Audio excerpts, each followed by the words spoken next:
That was the biggest win of Dave Canales' career. Hands down. And for him, I think it's even better because he went into Lambeau and pantsed Matt LaFleur. And I think Canales going into this game, he is talking with a little bit of an edge. I think he's a little bit upset going in to Green Bay. You know why? Because he looks at Matt LaFleur and he goes, you know what? This freaking guy, Aaron Rodgers, and then he gets Jordan Love after that. Jordan Love, the quarterback he handpicked. Dave Canales didn't get to handpick his quarterback. Dave Canales doesn't get to say he's a quarterback merchant like Packers coach Matt LaFleur. And for Canales to go into Lambeau, for Evero too. Evero, we're going to talk about him a lot in this segment. For them to go into Green Bay and pants Matt LaFleur, for Matt LaFleur to cost his team the game. They had 6.7 yards per carry at one point, I think late in the third quarter.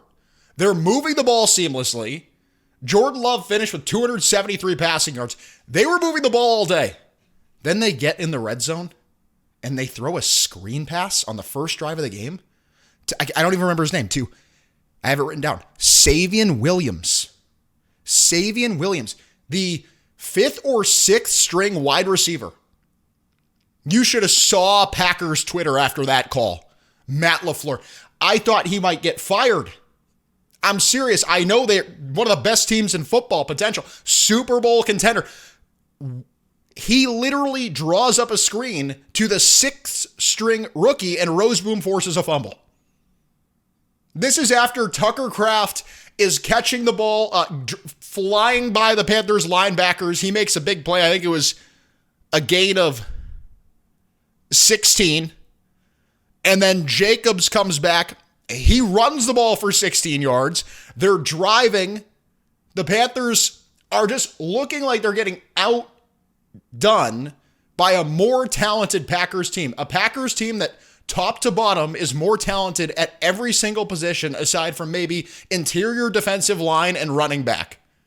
A Packers team that is way better talent-wise, a better roster than the Panthers. Matt LaFleur just got downright outcoached by Dave Canales, and it was beautiful. I think the Panthers continue to win that way. I think there's an argument that if the Panthers had a quarterback like Jordan Love, if the Panthers didn't get plagued by a couple of plays, a couple of Bryce Young turnovers early in the season, that this team is 7-2 right now. I think easily there's a path to them winning those games against Jacksonville and Arizona. The coaching staff knew how to deal with Michael Penix, who the Patriots got, he had 3 or 4 touchdowns against the Pats defense on Sunday. Drake London went off. Evero pitched a shutout that game. You come back, you just run the ball all over and stop the run against Miami and Dallas. Defense wins you the game against the Jets. And the coaching staff continuing to put guys in a position to win. I get you lost to New England because of the coaching staff. You got killed by Marcus Jones at like 150 return yards. And the Bills game, I think last week, McDermott showed Canales who was wearing the pants in the NFL League of Coaches. But today, against LaFleur, Canales made him look silly. And I think Dave looks over at Matt LaFleur and goes, you know what, you jackwagon, you quarterback merchant, you get generational talent at quarterback, and my guy Bryce Young is struggling to throw it against the Lambeau wind. We can't even throw the ball down the field. Meanwhile, LaFleur is dialing up these freaking just 60-yard bombs for Jordan Love. Yeah, that's cute, Matt. We'll beat you. Here is Dave Canales on today's win and the keys to success for the Carolina Panthers, Sunday's win against the Packers. Yeah, it was execution, and it was putting pressure on the quarterback. When he did have time, he hurt us on a couple of balls down the field, and when we put pressure on him, he let the ball out early. Mike Jack had an opportunity there at the end on that 4th down in the red zone, to make it a little less interesting. I would have liked to see how far he could go on that one right there. But it was all the guys working together. attacking our rush plan, all that, and then just coming up with those opportunities, boom, with the punch out early on. That's a huge one. You talk about, that early drive in the game. So, yeah, just really proud of these guys. And Canales, obviously, he's a gentleman. He's an admirable human being, a very kind soul. Guy I look up to. He's not going to throw LaFleur under the bus, but I kind of think he's doing it there. Yeah, Roseboom, who had that big punch out on the first drive. Yeah, when the Packers are just killing us, as a fan, you're watching it, you're going, okay, the Packers are going to win by 40. Because on the first drive of the game, the Panthers go 3 and out, 0 yards. They don't move the ball. And then the Packers are driving. They're getting plays from their studs. Tucker Kraft had the big receptions. Josh Jacobs had a big run. There was that screen pass, I think, where Roseboom, I don't know who the receiver was for the Packers, but Roseboom just takes the worst angle.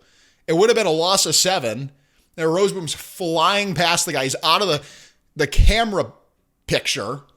The guy can't even keep up with Roseboom because he's going in like a missile, and he just overshoots the Packers pass catcher. And you're sitting there as a fan just going, come on. Like, we just went through this with the Bills. There was a strong argument that the Bills were more talented than the Panthers. I thought the Panthers cost themselves that game. Whatever, we can agree to disagree.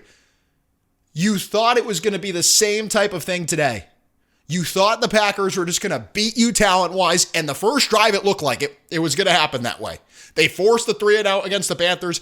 They go 56 yards, and then, Dave Canales, this is the play he shouts out in his press conference. On the first drive, your defense gets the fumble. Who recovers it? No one other than Nick Scott. Because Matt LaFleur wants to get cute and throw a screen pass to Savion Williams. You have Matthew Golden. Packers X, up in flames because their coach is a idiot. Unbelievable. Complete gift. And look, I can't continue to sit here and say the other teams are beating themselves. Sure, that is happening. But on the other side of the ball, Canales is making the tough decision to play Rico Dowdle over Chuba Hubbard.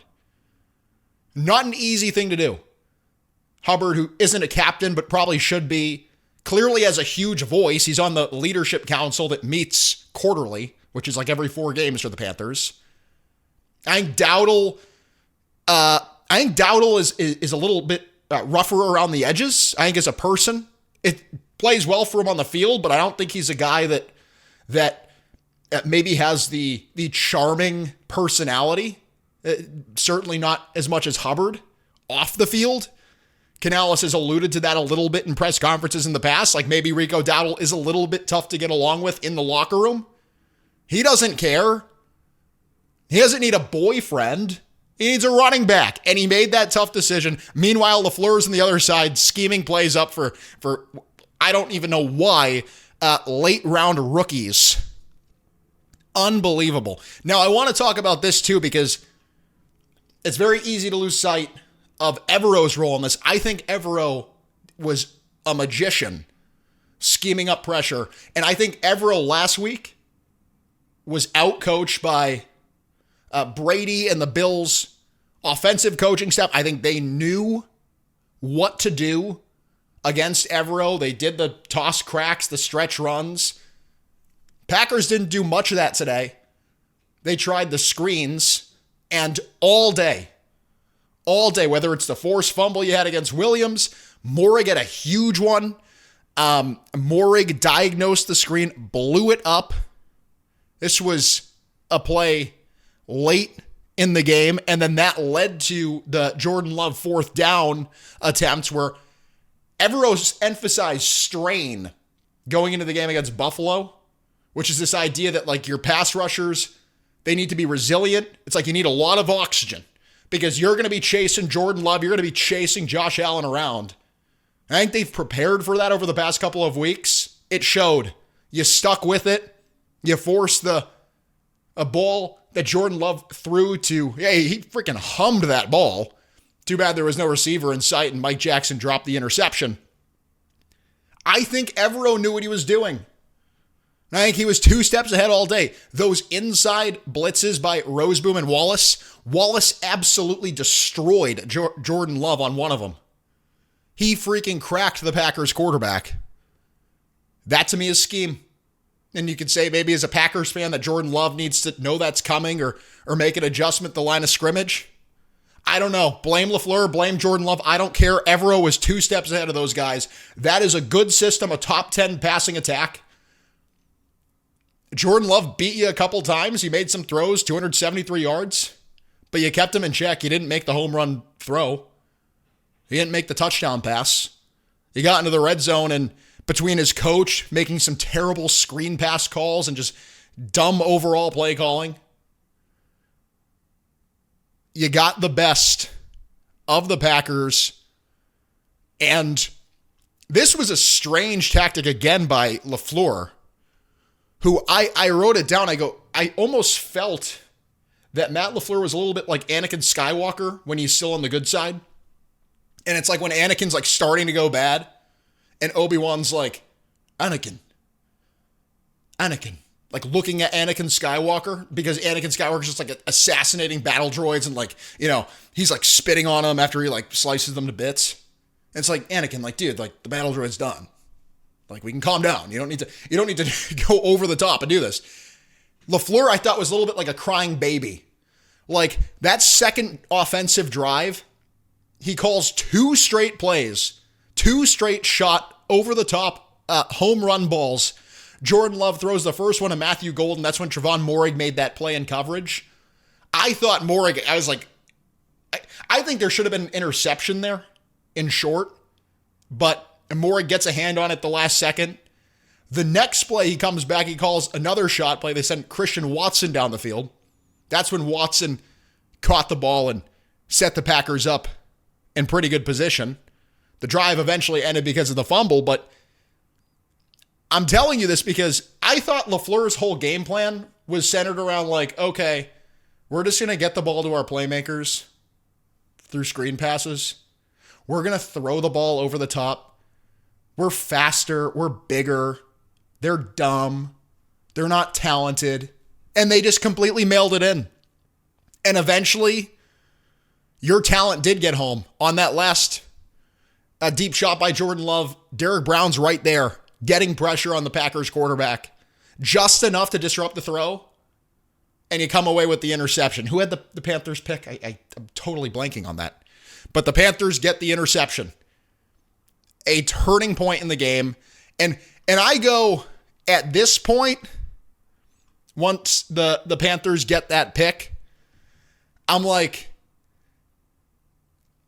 Jordan Love is kind of, beginning to flounder at this point. They haven't been able to move the ball or at least get the touchdown all day.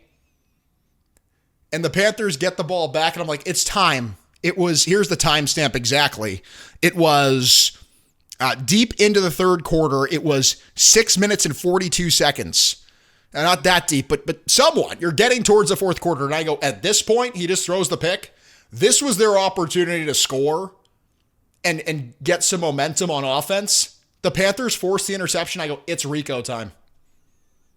It's cold. It's windy. The fourth quarter, you're going with the wind. The wind is working in your advantage. Rico's just going to run all over him. I think that was a big turning point in the game, that interception. Again, just laziness by LaFleur and the Panthers getting home, doing enough with the pass rush. He only had 1 sack, but it was enough pressure on the quarterback. Now let's talk about this. This was the major win for Dave Canales. Here is Coach Dave on the Panthers offensive line.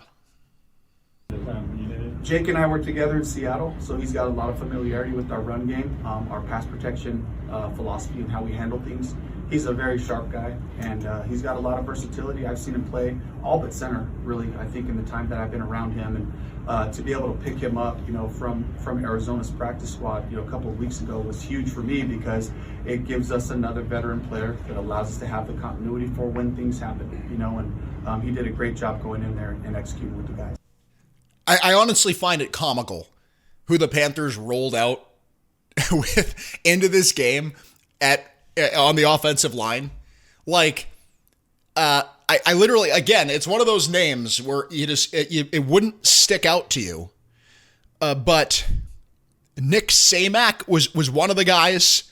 And this is authentic. Like, normally I write the names down, but Jake Curran is the other guy. So this Curran guy, he comes from Arizona. He played with Seattle all the way back, I believe in 2021 is when he was with the Seahawks. And that's when Canales knew him. And I don't know if he drafted him as much, but he obviously has a relationship with this guy. He's played like 2 games in the past few years. And they bring him in about a month ago. And all of a sudden, you're playing this Packers defense that's top 6 in terms of yards allowed, top 10 in points allowed, top 3 against the run. Rico Dowdle has 163 yards. Or the offense produced 163 rushing yards. A couple of those were young runs. And 2 rushing touchdowns against this Packers defense that is elite against the run. You run it all over them. The Panthers have no downfield passing attack. They didn't throw the ball at all down the field, to the point where they're just like, at the end of the game, yeah, Young, you want to try throwing? We have 11 guys in the box right now. That end of game sequence for the Panthers, which I think could have bit them in the ass a little bit, but thankfully it didn't. They're daring you to throw the ball, and you're still able to run it against this elite front. I mean, that is coaching. Honestly, getting Jake Curran, rekindling your relationship with your lost flame, freaking Jake Curran, the journeyman, the guy that was on 3 teams, I believe, this season, plugging him into the lineup. You've had 7 starting offensive line combinations this season, and you're winning the game because of the run. You're winning the game because of the run. Like, it is amazing to me. I cannot even articulate how insane it is. The Panthers are 5-4 right now. The quarterback literally has not been able to throw the ball downfield. And you're 5-4. And I'm not saying Young has been particularly bad, because he's not turning the ball over. The whole do right more thing, he did well, besides the one interception today, and almost the near fumble as well, that happened on the play before when McKinney sacked Young.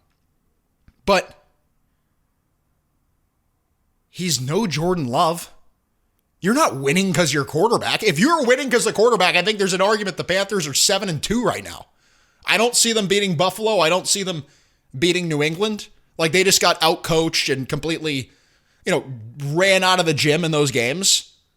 But if Bryce Young makes a couple plays, again, in those week 1 and week 2 matchups, if he's not turning the ball over, there's an argument the Panthers are 7-2. The way they are moving the ball, the way they're playing defense, that whole crowd of people that says that the Panthers have a top 10 defense, you have a case after today.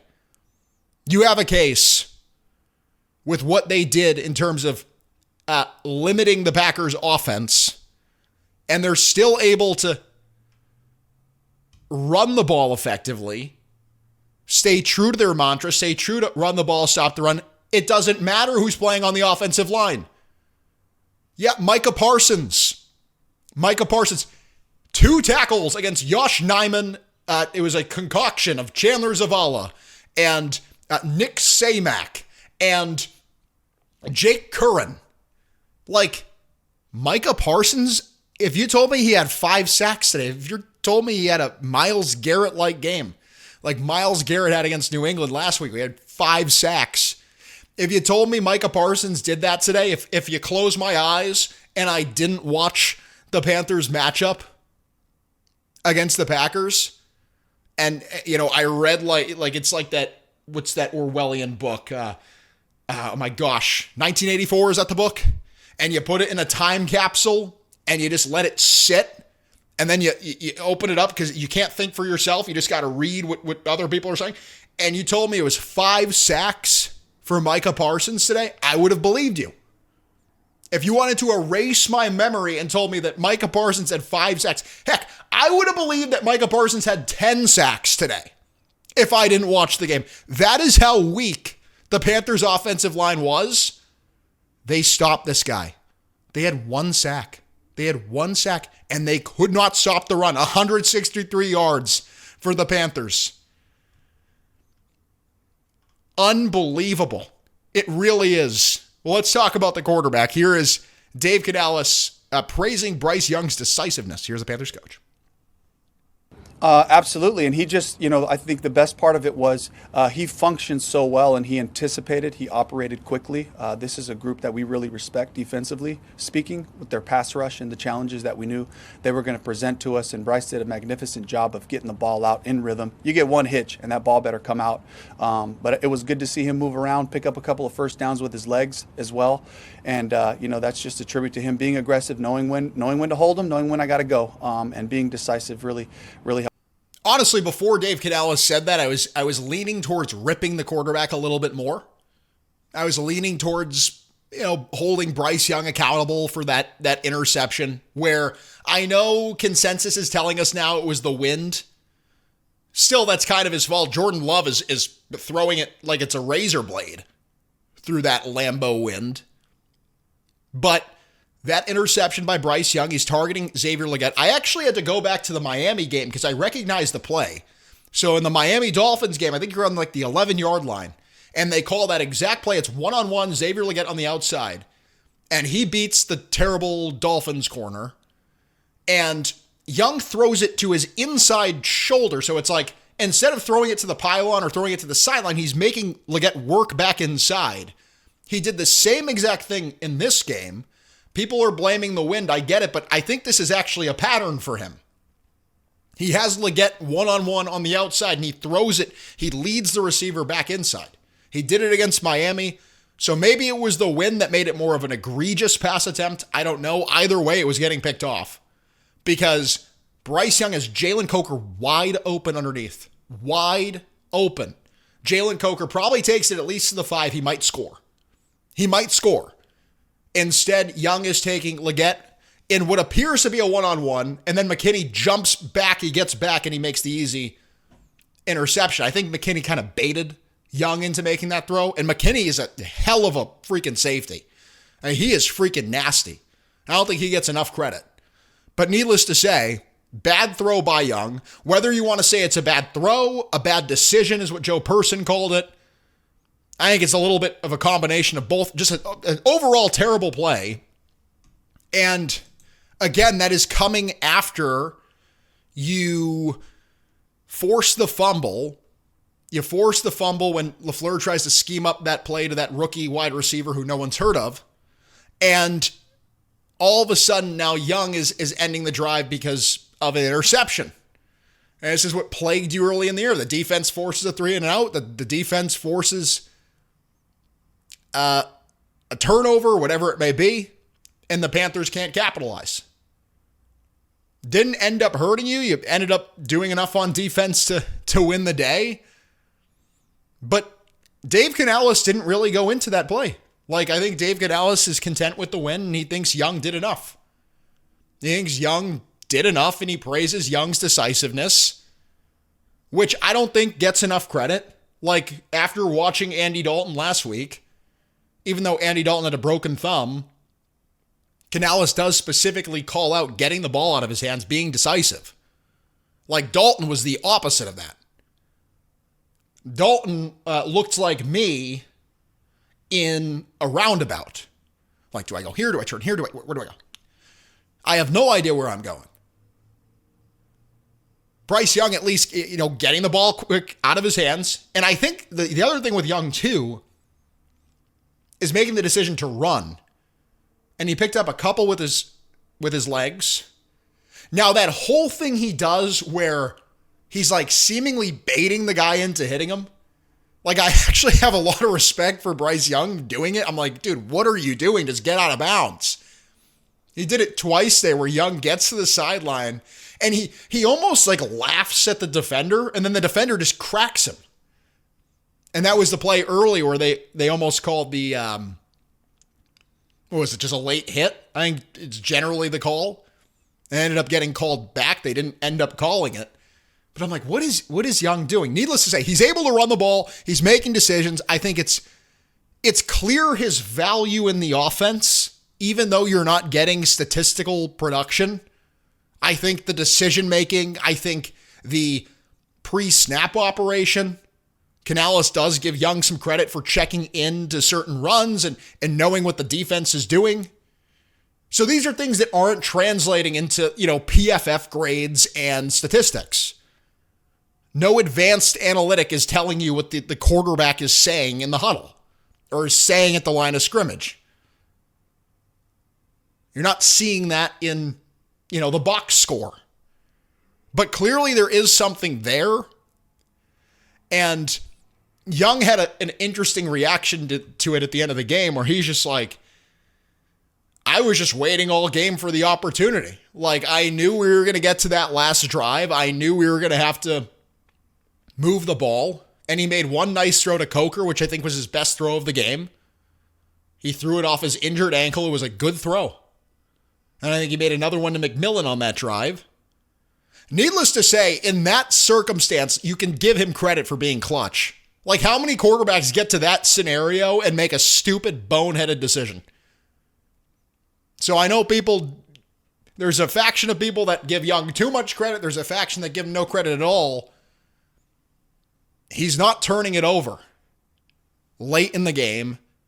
He seems to play his best football in his career, honestly, in the late stages of the game. There's something to build on for him. And I hope it continues to get better. I hope he does learn how to push the ball downfield, and it's something that adds a different dimension to this offense because I think, in all seriousness, this team is 7-2 if the quarterback had his head on straight in week 1 and week 2. If you didn't have early turnovers and dumb decisions against the Jags and Cards, this team is 7-2. 1,000,000%. 1,000,000%. And now finally, I want to touch on this last point. Rico Dowdle he's sort of like the Terminator. No, you know who he is? He's like the Punisher. Have you ever seen that show, The Punisher? Where it's like Frank, whatever his name is, I don't know his last name. But he just gets like the crap beat out of him. And then he keeps just like, the whole premise of the show is the guy's like killing people and killing the enemies. And Dowdle just continues to run people over. He doesn't feel pain. He does not process it emotionally. And there was the scene of him limping in today's game. And he stays in. So Dowdle stays in. I think the announcer's like, he has 19 touches. Dowdle literally is limping out of the huddle, limping into the backfield, and then he runs it again. Finished the day with 25 carries and 2 catches. 141 total yards, 2 touchdowns. Complete stud, Rico Dowdle. Complete stud. And this, to me, was his most impressive game. I think he was dynamite in all 3 games before. Dynamite against the Dolphins, Cowboys, and Jets. And even dynamite against the Bills to a lesser extent. I think he had like 8 carries, 54 yards, something like that. He was a stud today, but still, I don't trade Chuba Hubbard. I don't.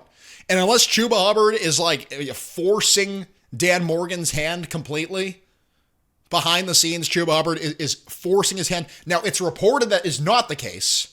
I don't know if it was Pam Oliver. It was the pregame team. They go, Chuba Hubbard, he might not be content with his role, but it's not like he's super upset about it. Like, he is a team-first guy. He's always been that way.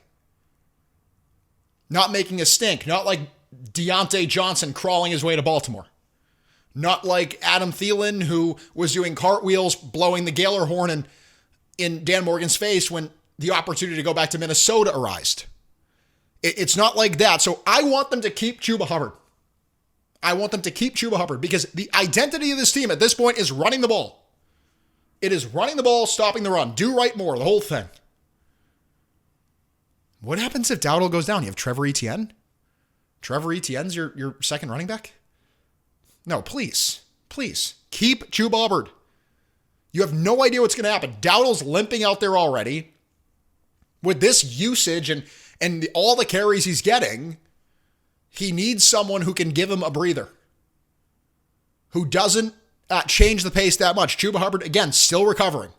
And I think it's visible that Dowdle is better. I think it's obvious. But Hubbard needs to be there in case Dowdle can't go, in case worst case scenario. The identity of this team is running the ball. Keep Hubbard. Keep Hubbard unless it is something that blows your socks off in terms of trade return. I am not even exploring or considering Chuba Hubbard going to another team. I don't want it to happen. It can't happen.